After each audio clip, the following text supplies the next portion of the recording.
Halo anak-anak, ketemu lagi. Kali ini kita akan belajar tema 5, pahlawanku, materi IPS tentang mengidentifikasi kerajaan Hindu, Buddha, dan Islam, serta pengaruhnya pada kehidupan masyarakat masa kini di lingkungan daerah setempat.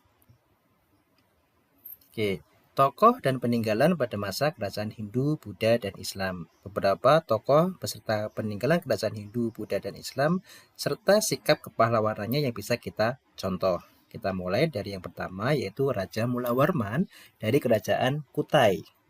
Raja pemeluk agama Hindu yang terkenal baik budi. Raja Mulawarman menyedekahkan 20.000 ekor sapi kepada kaum Brahmana.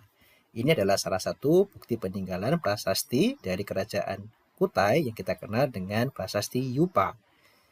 Apa sikap yang kita dapat pelajari dari Raja Mulawarman? Yaitu 1. Adil dan bijaksana. 2. Taat menjalankan ajaran agama serta mencintai rakyatnya. 3. Dermawan. Yang kedua adalah Raja Kertanegara dari kerajaan Singasari. Raja pemeluk agama Hindu yang berhasil menaklukkan seluruh wilayah Nusantara. Nah, ini adalah contoh peninggalan Candi Singasari. Bagaimana dan apa sikap kepahlawanan yang dapat kita contoh dari Raja Kertanegara? Pertama, pantang menyerah dalam menyatukan Nusantara. 2. Berani dan tegas untuk menolak tunduk kepada bangsa Mongol waktu itu. Yang ketiga adalah Raja Balaputra Dewa dari kerajaan Sriwijaya. Raja pemeluk agama Buddha yang berhasil membuat kerajaannya sebagai pusat perdagangan, pelayaran, pendidikan, dan penyebaran agama Buddha di Nusantara. Ini adalah salah satu bukti peninggalan dari kerajaan Sriwijaya, yaitu prasasti Gedukan Bukit. Sifat kepahlawanan yang dapat kita contoh dari Balaputra Dewa, yang pertama itu jujur dan disiplin dalam memimpin rakyatnya. Kedua, adil dan bijaksana dalam menegakkan hukum. Tokoh yang keempat adalah Sultan Iskandar Muda dari kerajaan Aceh. Raja pemeluk agama Islam yang berhasil membuat kerajaan Aceh mencapai puncak kejayaannya. Ini adalah salah satu bukti peninggalan dari kerajaan Aceh, yaitu Masjid Raya Baitur Rahman. Sikap kepahlawanan yang dapat kita ambil dari Sultan Iskandar Muda yaitu 1. Adil dalam menegakkan hukum. 2. Mengutamakan kesejahteraan rakyatnya. Yang kelima, Raden Patah dari kerajaan Demak. Raden Patah merupakan raja pemeluk agama Islam yang menjadi penguasa pertama kerajaan Demak. Ini adalah salah satu peninggalan dari kerajaan Demak, yaitu Masjid Agung Demak. Sikap kepahlawanannya yaitu menghormati kebebasan beragama. 2. Berani melawan penjajah.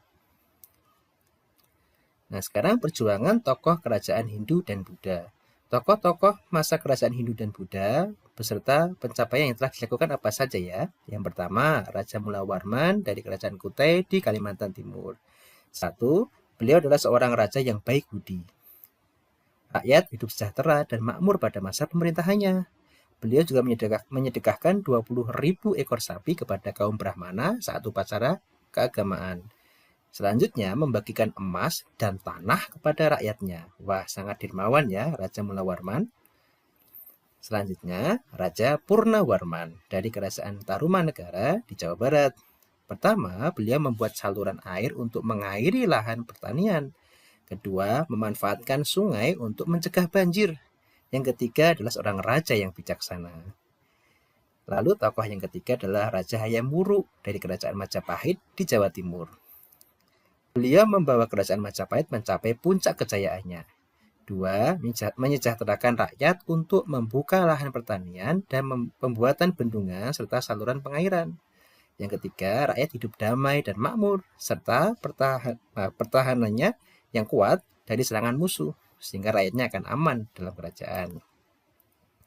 Yang keempat adalah Mahapati Gajah Mada dari kerajaan Majapahit di Jawa Timur. Beliau adalah seorang Mahapati yang gagah berani menaklukkan wilayah lain untuk mempersatukan Nusantara. Yang kedua, menjaga keamanan kerajaan Majapahit dari serangan musuh. Yang ketiga, bersumpah akan mempersatukan Nusantara yang dikenal dengan Sumpah Palapa, yaitu dia tidak akan bersenang-senang sebelum menyatukan Nusantara. Nah, ini adalah salah satu relief Majapahit Gajah Mada, relief Mahapati Gajah Mada yang memegang keris. Relief ini berada di kawasan Monumen Nasional atau Monas yang ada di Jakarta. Kalau kalian pernah ke Monas, kalian bisa melihat relief dari Gajah Mada. Selanjutnya adalah Raja Bala Putra Dewa dari Kerajaan Sriwijaya di Sumatera Selatan. Beliau berhasil membawa Kerajaan Sriwijaya mencapai kejayaannya. Selanjutnya, membuat Kerajaan Sriwijaya dikenal sebagai kerajaan maritim yang kuat dan menjadi pusat perdagangan di Asia Tenggara. Wah, luar biasa ya. Selanjutnya, membuat Kerajaan Sriwijaya dikenal sebagai pusat pendidikan dan penyebaran agama Buddha. Keren ya, ini Indonesia itu zaman dulu. Lalu perjuangan pahlawan pada masa kerajaan Islam. Yang pertama, Sultan Bahabullah dari Kerajaan Ternate. Memimpin Kerajaan Ternate dari tahun 1570 sampai 1583. Bergelar penguasa atas 72 pulau. Ini adalah salah satu peninggalan dari Kerajaan Ternate, yaitu Masjid Ternate. Yang kedua adalah Sultan Agung dari Kerajaan Mataram. Beliau adalah raja ketiga yang memimpin dari tahun 1613 sampai 1645. Membawa Mataram ke puncak kejayaannya, melakukan penyerangan terhadap Belanda. Nah, ini adalah salah satu peninggalan dari Kerajaan Mataram, yaitu Masjid Kota Gede di Yogyakarta. Demikianlah yang dapat kita pelajari hari ini berkaitan dengan sejarah bangsa Indonesia serta sikap-sikap pahlawan yang dapat kita teladani dalam kehidupan sehari-hari. Semoga bermanfaat. Kita ketemu lagi di video-video selanjutnya. Semangat belajar!